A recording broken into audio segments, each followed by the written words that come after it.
So thanks everybody for coming out tonight. How's that sound?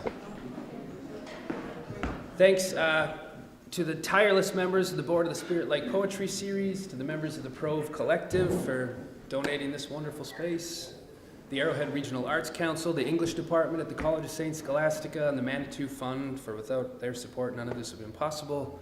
And thanks to you too, the fine citizens of the great state of Minnesota. Because just in case you've forgotten, I lifted this language this morning off the DNR's website. In 2008, Minnesota voters took a bold and historic action by imposing 0.3% tax on themselves for 25 years in the name of cleaner water, healthier habitat, better parks and trails, and sustaining our arts and cultural heritage. Today, 5 years later, Today, 5 years later, that tax has generated more than $1 billion for the legacy projects. And Arrowhead Regional Arts Council is funded by the legacy projects. So nice work, guys. But among this crowd, I mean, does Connie really even need an introduction? Yes. Okay. Connie's poems have appeared in Poetry Magazine, the Atlantic Monthly, the Virginia Quarterly Review, and too many other great places to name here. Her first book of poems, Bonfire, won the New Rivers Press New Voices Award and was published in 1997. Her second, Hartley Field, appeared in 2002 from Holy Cow Press. And On Speaking Terms, her third, was released in 2010 by Copper Canyon. She served as an editor on the influential and comprehensive anthology published by New Rivers Press, To Sing Along the Way, Minnesota Women Poets from Pre-Territorial Days to the Present. And her latest book, published in 2014 by Will o' the Wisp Books, is a collection of 10 stories called Summer Cars. But here's the big news. In late 2015, the University of Nebraska Press will release Connie's new and selected, a book titled Rival Gardens.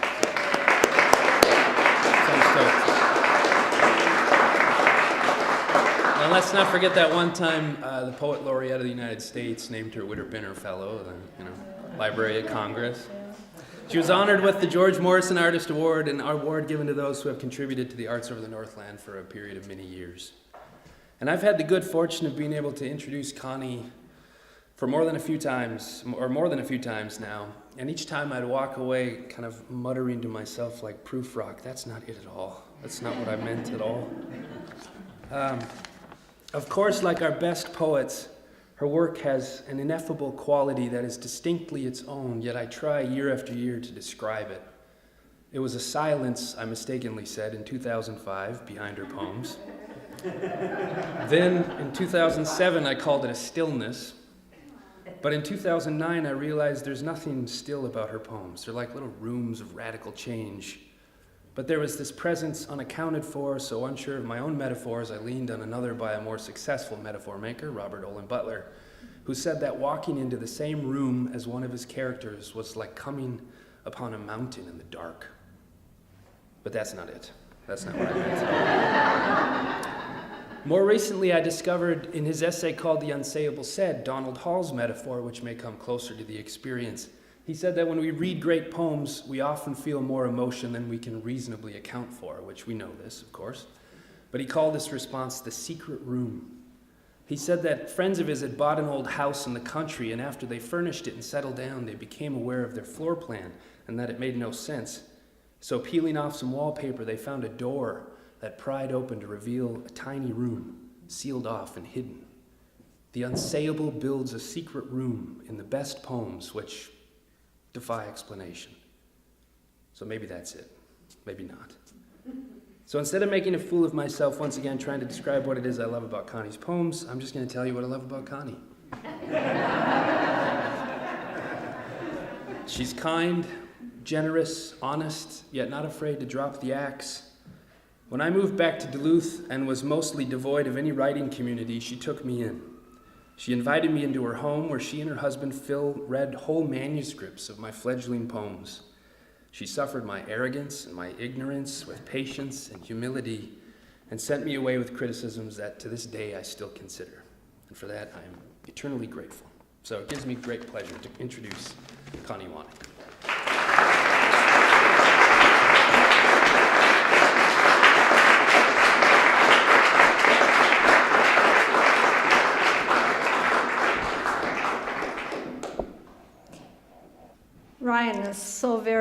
tall and handsome.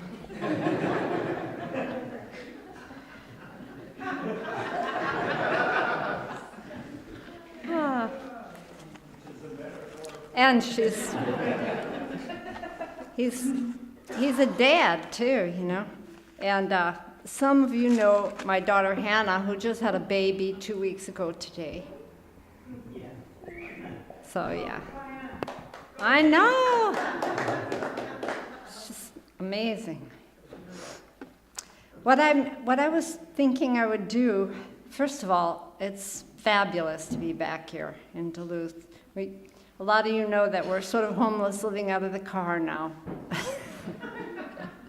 But we spent the winter down. My mom is 90. She turned 90 November 29th, and then within a week she had pneumonia. So we spent a couple of months with her, and she made it, and she's gonna live and get off her oxygen and all that stuff. She's too tough, and she says, my mother and my brother lived to be 96 and a half, so I have to get at least to 97, so. So I'm gonna start with a few poems out of my first couple of books, and then I'm gonna read new work tonight, if that's okay. And the first poem I'm going to read is out of Bonfire, which a lot of you have this book already, and it's the cover has a photograph of all these little boys in Iowa, and this littlest one right here is Phil, my husband, and that's his brother Steve.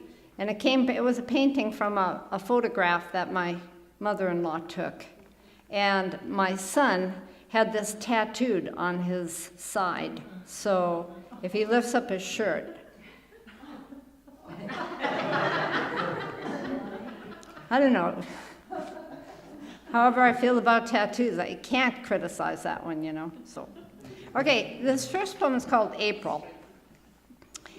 And it's almost April, as you know. And this poem was written in the days before climate change, when it was still very cold in April. April. When the snowbank dissolved, I found a comb and a muddy quarter. I found the corpse of that missing mitten, still clutching some snow. Then came snow with lightning, beauty with a temper, and sleet, the compromise that pleases no one. Precipitation by committee. Out on Lake Superior, the worried ice paces up and down the shoreline, wearing itself out. Chimneys have given up smoking. In the balcony of the woods, a soprano with feathers. And upon the creek, the wicked spell is broken. You are free to be water now. You are free to go.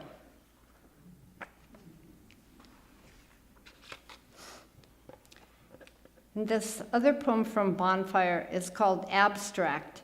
And we all know about abstract painting, and lawyers especially know about abstracts for property, which are the history, it's the history of a property bound together in a volume from the time it was raw land through all the development.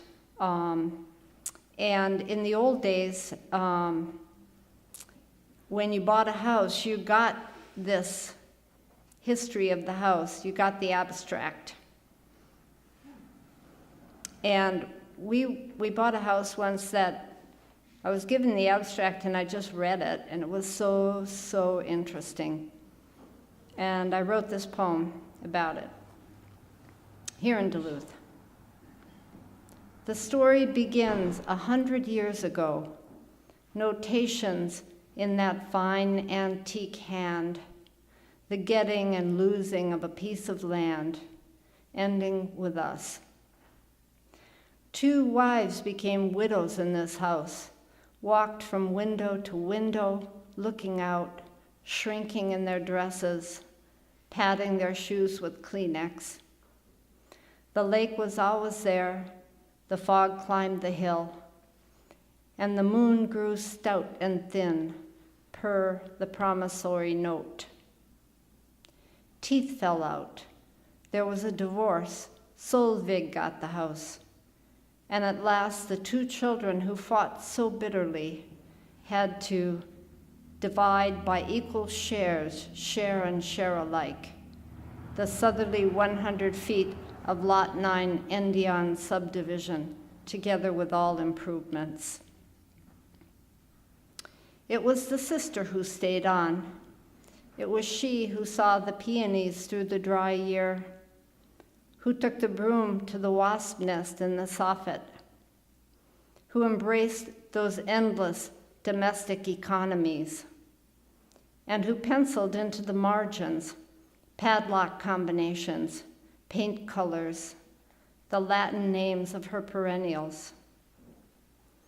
Her bones grew hollow like a bird's, so that when it was time to fly, she had only to spread her old wool shawl and drop the ballast of this abstract.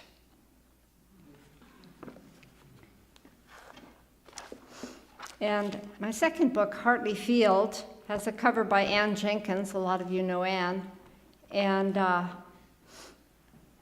course, Hartley Field is my favorite place on earth. Now, since my little girl had a little girl, I wanted to read this poem called Long Nights. It has a little epigraph from Robert Bly. It's good to have poems that begin with T and end with God.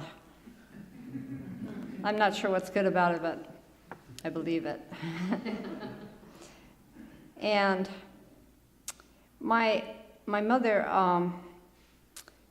is featured in here, and she had 6 children. I'm one of 6, number 2. And she said she is a living example of what happens when you have 6 kids and you carry them on your hip. So that's in this poem. Long nights. A cup forgotten on the windowsill, half full of cold tea, half of moonlight.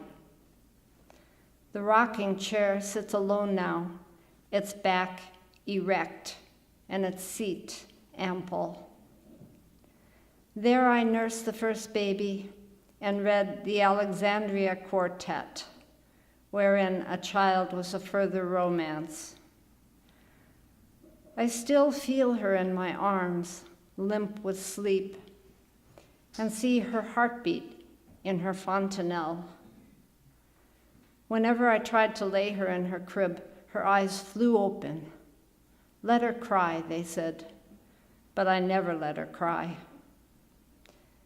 My mother carried 6 of us, one after the other on her hip, as we descended from her embrace to our stations on the earth. She said, to this day, her left hip is higher, her left arm brutally strong, her right infinitely dexterous. Long were the nights she spent in labor, wrestling babies from the Creator. So it did start with T and end with God. And another one from, I had my little girl with a midwife, so we didn't have any health insurance. We were lucky, though.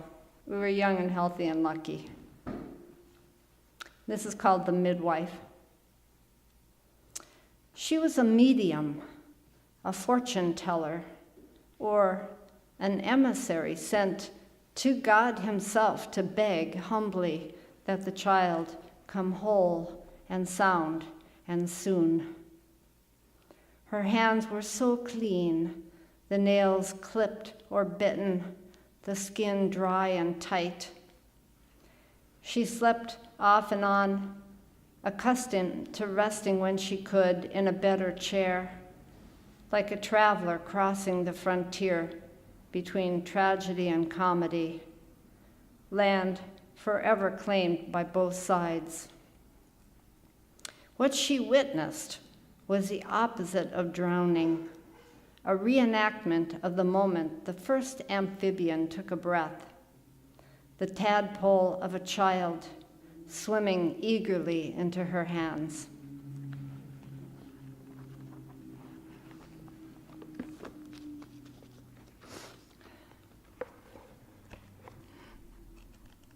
This book, On Speaking Terms,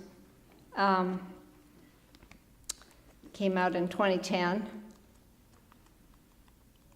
So I thought I would read a few selections from this. This is like, last night we slept in Phil's sister's house, and it reminded me, she lives in their parents' house in Hunters Park, and it's a house that's been in the family since 1962, is that right? 62, 63. And whenever I go there, of course, I think of my mother and father-in-law. And this poem is called Walking Distance. It's written for Stanley, my father-in-law, who was a ball turret gunner in World War II and flew out of England. He flew many missions, I think about 34, 36 missions. And each time you had a 10% chance that you wouldn't come back. So he was very lucky, a very fine man. Walking distance. Walking distance used to be much farther, miles and miles. Your grandfather, as a young man, with a wife and new baby son, walked to and from his job, which was in the next town. That was Iowa, 1946. And it was not a hardship, but an opportunity, which is youth speaking, and also a particular man of German descent walking on good legs on white gravel roads, smoking cigarettes, which were cheap, though not free, as they'd been during the war. Tobacco burned toward his fingers, but never reached them. The fire was small and personal, almost intimate, glowing bright when he put the cigarette to his lips and breathed through it. So many cigarettes before bombing runs, and none had been his last, a great surprise. Sometimes he passed a farmer burning field grass in the spring, the smoldering line advancing toward the fence. He had to know what he was doing so near the barn. You had to be close to see the way blades of grass passed the flame along at a truly individual level. Very close to see how delicious a meal the field was to the fire on a damp, calm, almost English morning, ideal for walking.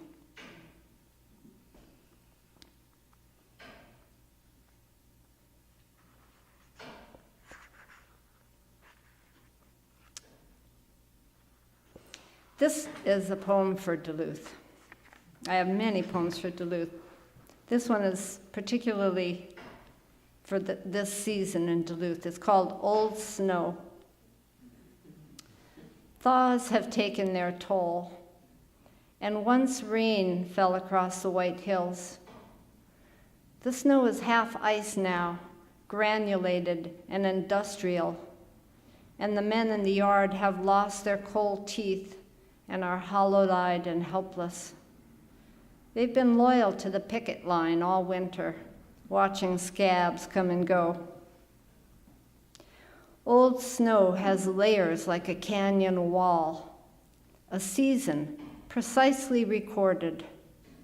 What died when? Fossilized crab apples shaken loose by a historic wind. Feathers from a lost wren. Soon the hardest snow will form a black mirror on the road, and the luck of this tough old town will turn.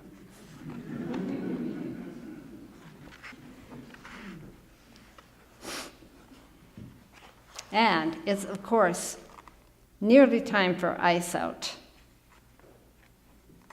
Today, we went out to Alden Lake, and the ice was 2 feet thick, but over by the Cloquet River, the water was open, and there were 4 swans, 2 pair, standing on the ice, waiting for ice out. Ice out. The south wind discovers a loose thread, and winter begins to unravel. The first black and blue butterfly materializes. The second, they find each other. The snow fort is in ruins. Stacks of ammunition have melted into the grass. A float plane with stiff wings banks over the pines, turning north. An eagle, too, searches for open water. Open water, a window to the bottom. Sometimes the water is so clear that it hardly exists, except as a change in viscosity. The island has its moat again, the moon, its mirror. I wrote that poem just really wanting to get the word viscosity in there.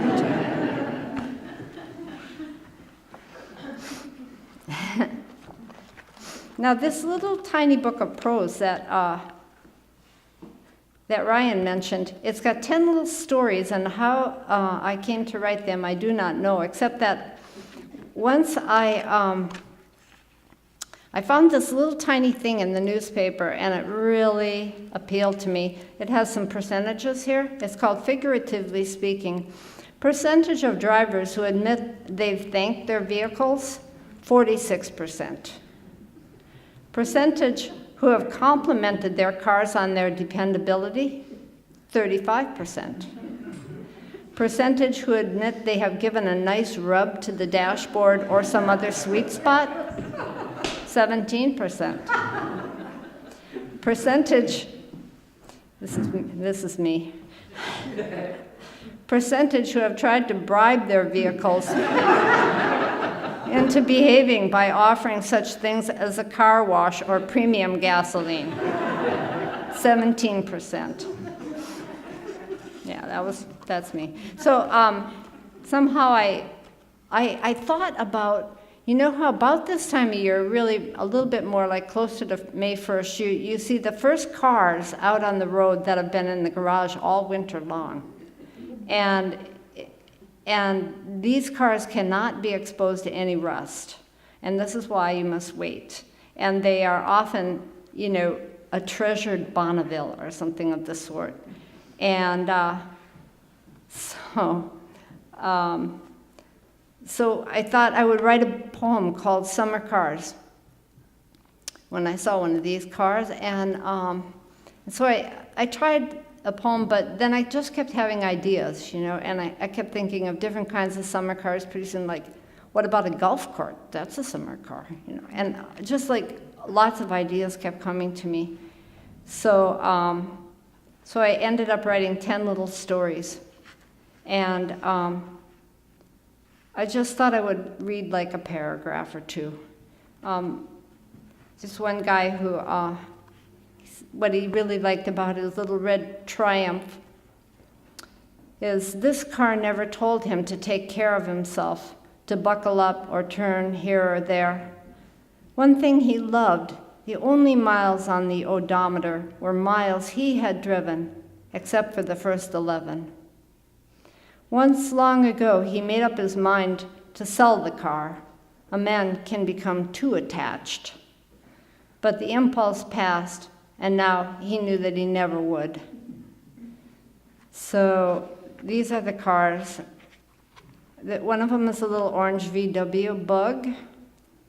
Out the window, she could see their little orange VW Bug parked at the curb under the streetlight. What they would do with it this coming winter, she did not know.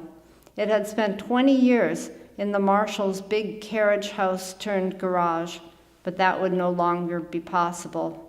It's because they sold their big house. So the new owners wouldn't let them do that. Would they sell the Bug? Never. She and Jim put a good 1,000 miles on the car every summer.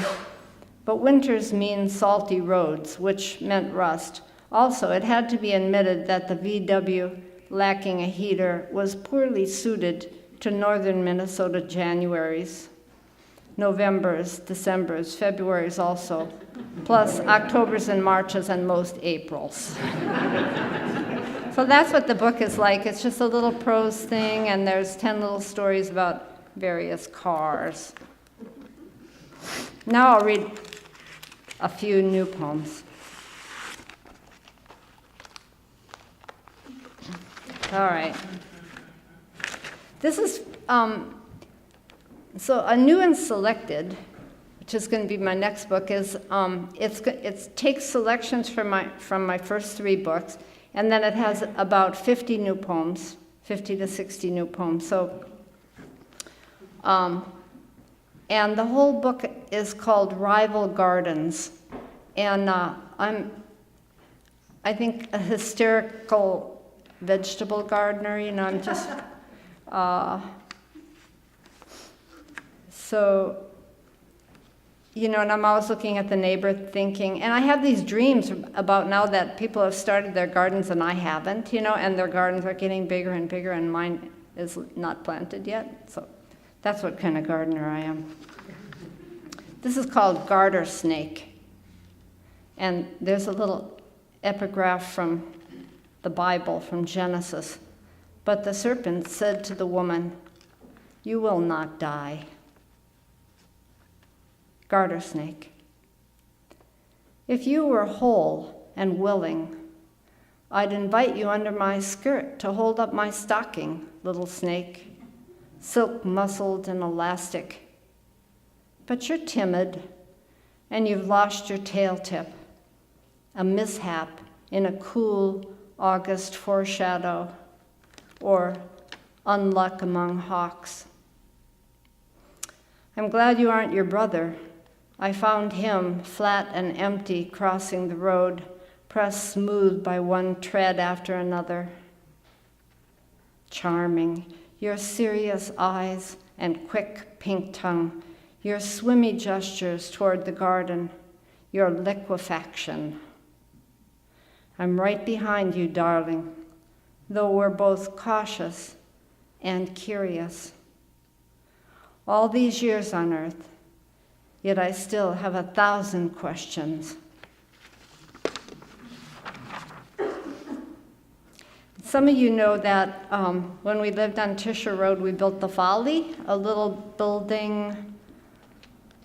We had to get a permit for it, and the guy said, what are you building? And I said, well, you know, just like a little building. And he said, well, what's it for? And I said, I don't know what it's for. And Phil said, it's a folly. So I said, no, it's a summer house. This is called the summer house.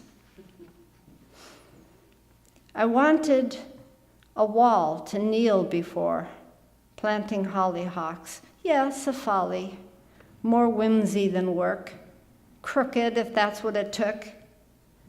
I wanted to be 7 for a day in a playhouse my father built, though he was never that sort of man.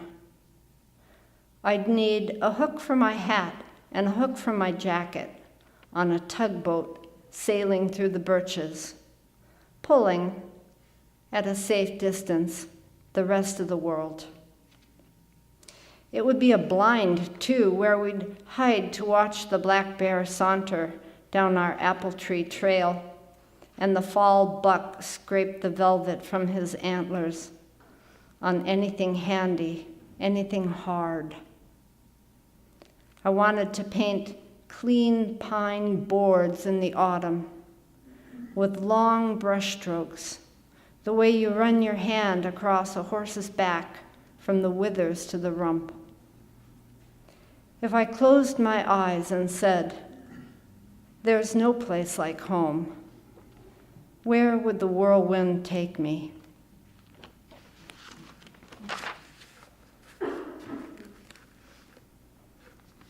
I don't know where this poem came from. It's called Polygamy. I think I was reading about one of those polygamists.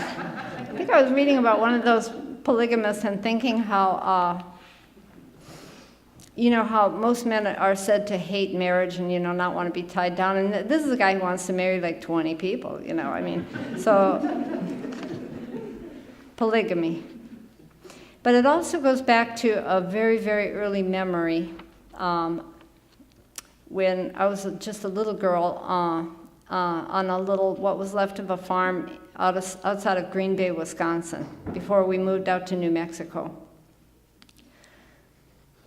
Some men don't hate marriage, or slavery for that matter, nor can they ever own enough land. When I was a girl back on the farm, I surprised a wild tomcat in the hayloft. He was eating a kitten, its eyes still shut tight like apple buds. The shutter clicked as he looked at me, his expression fixed. I still think he knew what he was doing, though not why, which makes him almost human, or makes us almost feline. I could hear the other kittens mewing softly somewhere in the hay, deep in the hidden nest established by our cat when she felt them coming. How many did he take, I wondered, and how can I punish him? I read that to my mom, and she said, "I remember that cat."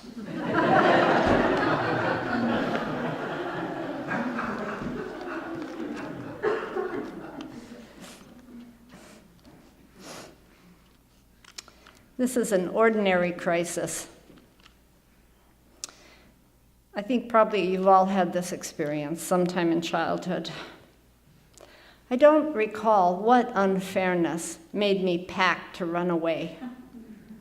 Whether it was fall or spring, either matched my haste. Everything I needed fit into a pillowcase. I had read about hobos, stuffed bandanas on a stick, jackets lined with grass for warmth. I knew what I was doing. My cousin had taught me how to whistle. I was crying, though, I remember that. It's so much harder to cry now, unless I see someone dear overwhelmed, especially a man. I suffer a diminished capacity to drag a dirty pillowcase through a ditch. At the border, staring toward the railroad tracks into the immensity, my mother found me and ordered me back to the house. A little relieved, I obeyed. I've always come home, or wanted to. I've always been easy to convince, given the least kindness. This next poem is too sad. I'm not going to read it. You want a sad poem? Okay. It's called Catbird, and it's about, do you all know catbirds? They're the most beautiful, wonderful birds. They're gray, and they're kind of related to a mockingbird. They're fine. They're slender, more slender than a robin, and probably about that same size. And they have this habit that is like a mockingbird, which is they sing. They rotate through a bunch of different bird songs, and then they also have a little song of their own, which is like a cat mewing, which is why they're called catbirds. And they're just beautiful, lovely birds, and I just love hearing them sing. And so once there was a catbird at our house, so The catbird fanned his tail in May, the way a man strums his half-tuned guitar, string by string. Then he began to sing his song of songs, borrowed notes, phrases lifted from the public domain. Thank no one, pay no one. Soon she came fluttering to the wire, slender and gray. In May, you cut your winter-long hair outside, silver trimmings on the wind. The catbirds made their selection, lining their tinseled nest. Eggs appeared, a sensible two, just two, and the singing ceased in favor of secrecy, stealthy comings and goings in the honeysuckle hedge.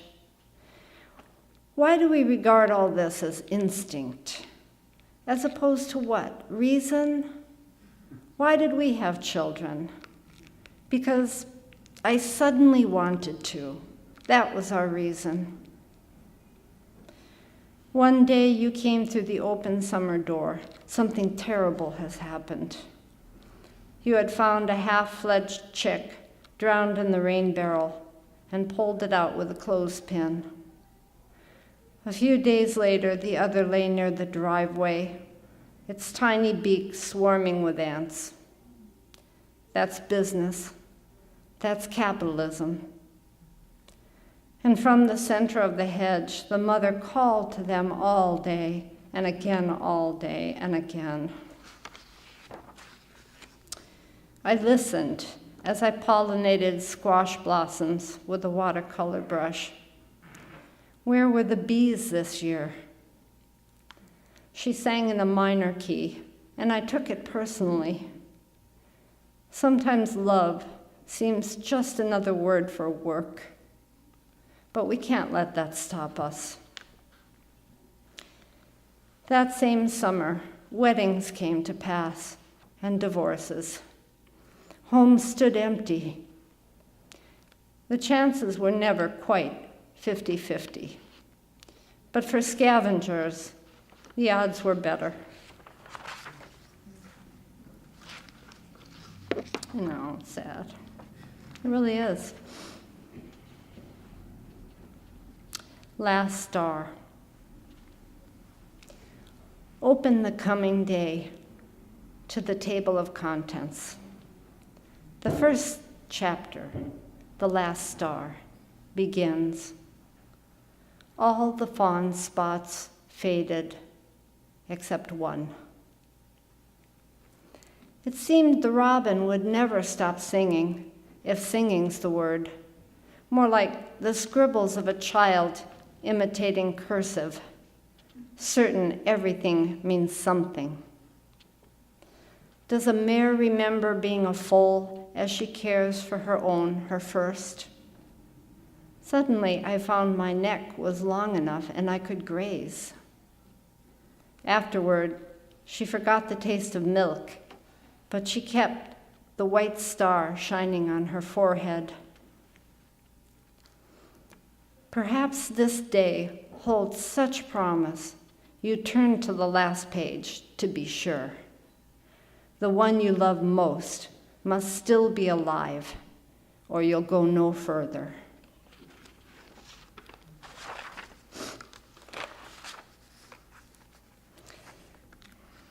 I was going to write a little series of poems on women's undergarments, and I began with the girdle. They have Spanx now, but in the old days they had girdles. And like everybody in my high school had not the men, but the boys, or the girls all had girdles no matter how skinny they were, you know. And so, I don't know, this poem's called Girdle. In our teens, we all bought girdles with rubber knobs to hold up our stockings. We wiggled into them our foundations. So many things look absurd from a distance that people still take seriously, like whether there's a heaven for pets. I think there is. Whatever happened to my girdle? One day, I peeled it off for the last time, and all hell broke loose.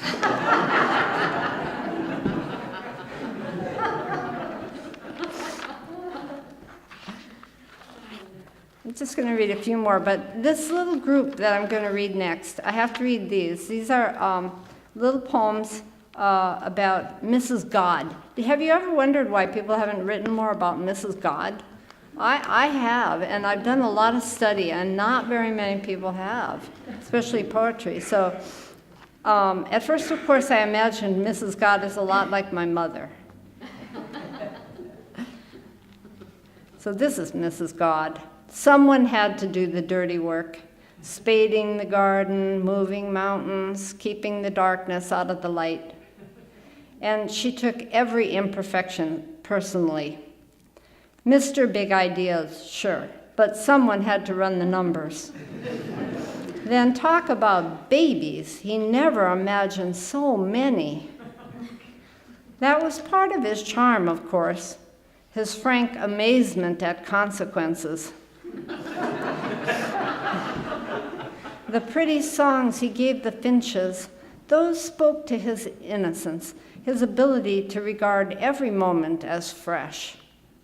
Let's give them free will and see what happens, he said, ever the optimist. And this one's called Genesis Continued. Other days God seemed severe, but he was always hardest on himself. Curious, he watched Mrs. God, the way she distanced herself from disasters, especially the ones he himself unintentionally set in motion. All God asked for was eternal work. Luckily, something was always broken. A virus began to kill all its hosts, or claws needed sharpening, and afterwards he had to make them retractable.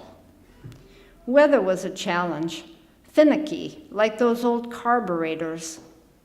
But gravity turned out perfectly. Hummingbirds could fly, but people didn't float around, and two legs worked fine. Mrs. God's radiant smile, yes, he gave that to the sun and all the stars, and then to Eve. At this one that I'm not done with, where it starts out, Mrs. God looked at Eve and thought, I know what he likes. I don't know how I'm going to end that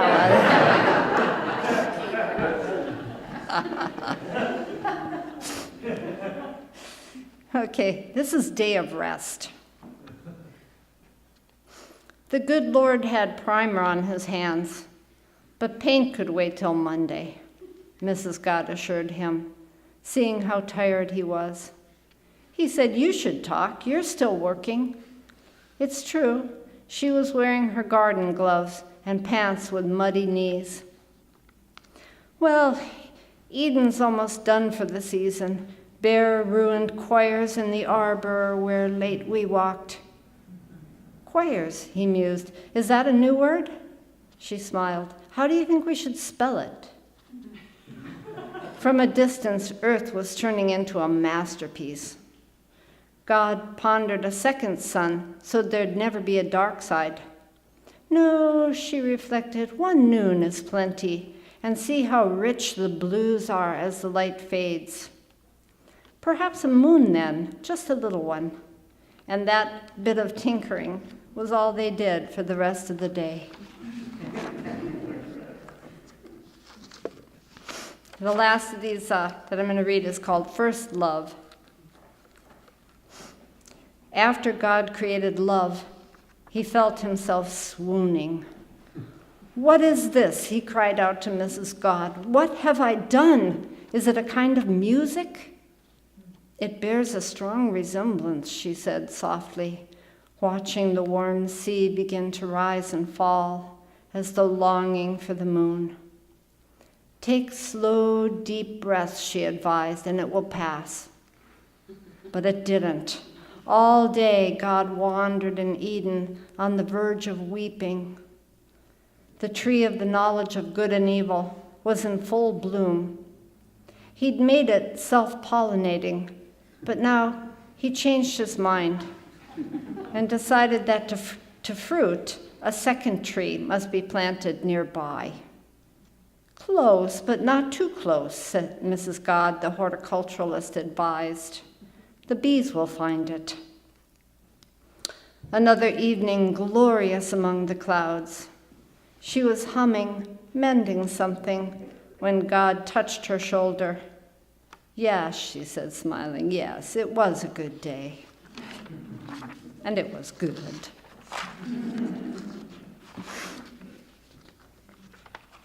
No more sad poems.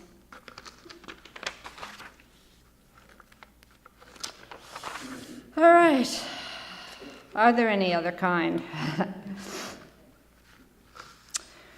All right, so 2 last poems. This one is called Cabbage Moth. So we're back on the gardening theme because this is rival gardens. Cabbage moth. Don't you hate them? I'm suddenly aware that the air is crowded with small wings. I have something to protect now, the greens I tucked in, telling them a story. Once there was a garden where, to live, nothing required the death of anything else, where even the fragile were fearless. We had just one infinite language that sounded like Mozart sung by a cabbage. To learn it, you only had to breathe. How to master the wind is every moth's spring obsession. How to leave one's eggs affixed to the perfect underleaf. The dark spot on each white wing is evidence of an entirely different life that's over, that succeeded before this troubled one began.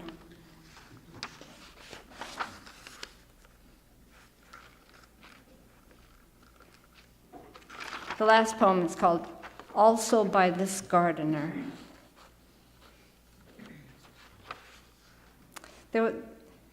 Out on West Cheshire, where we had some acres, there was a little path that the deer took, and then they would go right past a deer stand, and every once in a while you'd see them pass, and I called that harm's way.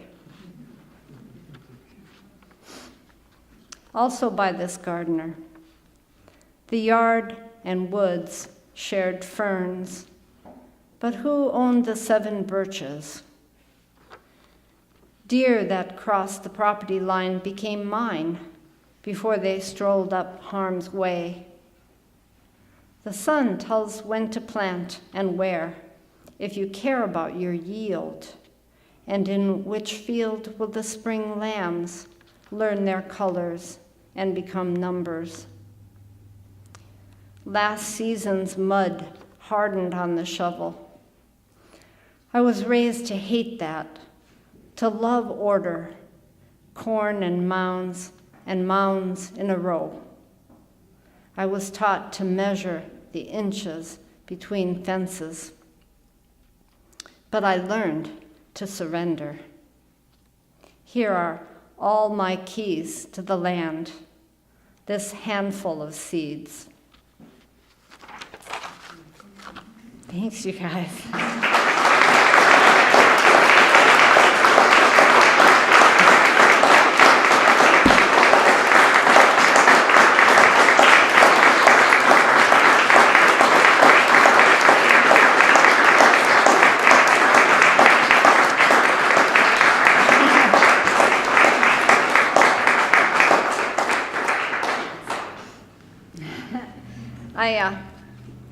I wanted to say that we brought some books to sell and that we're going to donate 10% to the gallery or Spirit Lake Poetry Series, whatever you guys decide, 10% of book sales. So